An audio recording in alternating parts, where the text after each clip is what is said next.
It's Angela Allen from the Handmade Homestead. Let's make some garlic scape pesto for the freezer.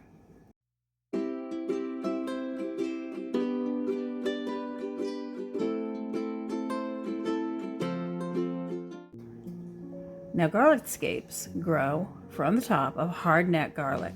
It'll go from this end out, and these little curly cues will come across through the top.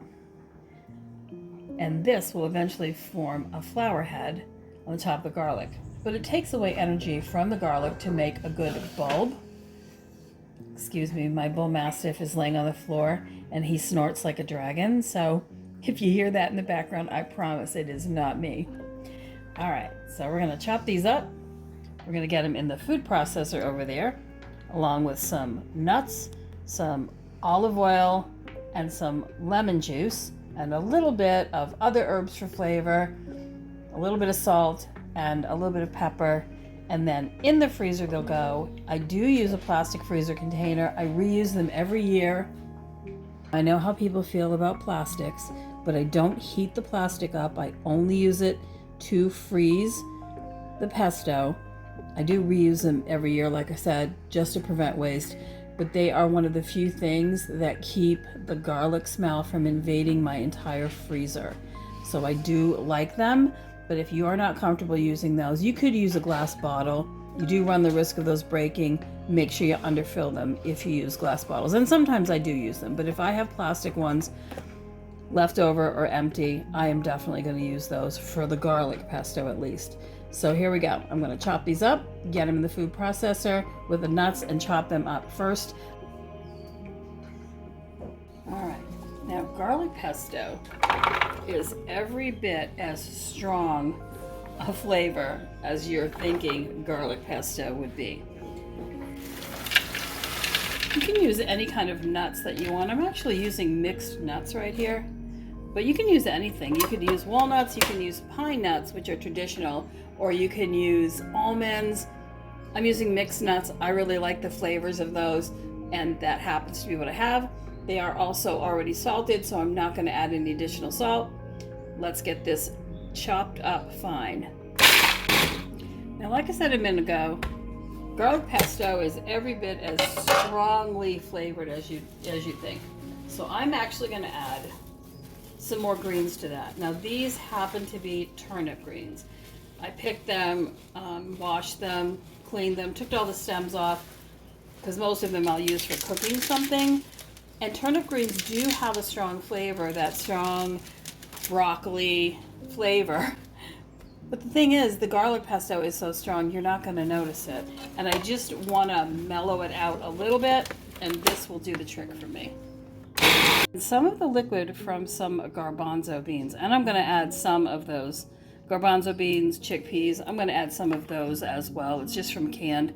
I didn't take the time to cook my own this morning, but they will add a lot of creaminess and a lot of body to the pesto, and some flavor and some liquid too. So I'm going to add that. Again, I like it pretty chunky, so I don't want to puree this down to nothing, but to get the greens to mix in, I really have to add some liquid.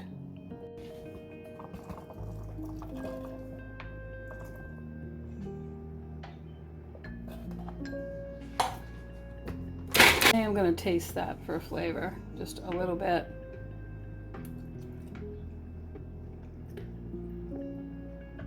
It could use a little bit of salt, so I'm going to add that and a little bit of pepper right now.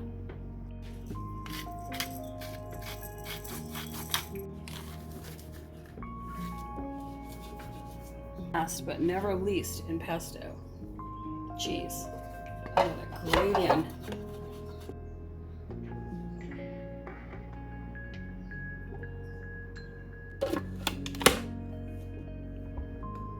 Don't let anyone try to trick you into believing that the only kind of pesto you can have is pine nuts, olive oil, and basil, and lemon juice. Pesto is any kind of fresh sauce that you want to make. It's a fresh herb sauce. You can use, obviously, garlic scapes like I did here. You can use carrot tops. One of my favorite herbs in my kitchen is carrot tops. I actually even dehydrate carrot tops to use like parsley as a garnish. And in soup, it gives a little bit of a carroty flavor. I love it. I like it better than basil, in fact. You can use any kind of herb. You can use a combination of herbs, and a combination of nuts, any kind that you want, any kind of oil that you want. Olive oil happens to give it really good flavor. Any kind of cheese, hard cheese that you want. You can add olives, you can add pimentos, you can add mushrooms, you can add capers, anchovies, anything that you want. Pesto at its core is just a fresh sauce. You can do it with tomatoes too. So do what you like. It's your freezer, it's your food. Pesto isn't just for pasta. It's delicious on pizza, rolls, especially if you're doing sliders, inside of sandwiches, egg salad, in cold salads like pasta salad or potato salads.